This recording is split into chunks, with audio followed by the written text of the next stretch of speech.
Предистражната постапка за поништениот тендер тежок 35 милиони евра за набавка на лабораториски реагенси за испитување на крв тапка во место. Пред 4 месеци јавното обвинителство за гонење на организиран криминал и корупција подопрен глас, а заради постоење на индиции за повреда на законот при водење на тендерската постапка за набавка на реагенси и тестови за лаборатории кои го распиша Министерството за здравство, поведе предистражна постапка.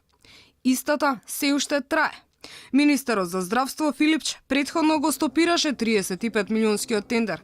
По бурните реакции во јавност, тој излезе со оправдување дека тендерот не бил прекинат под притисок, туку поради некомплетираната документација на фирмата која доставила понуда.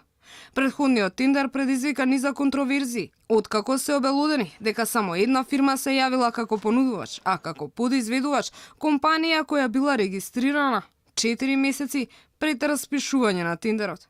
И покрај сомнежите во јавноста и започнатата предистражна постапка од страна на јавното обвинителство, Филипче не се откажа од набавката, па минатиот месец најави дека повторно ќе биде распишан тендер, но овој пат, како што увери, постапката немало да најде на проблеми.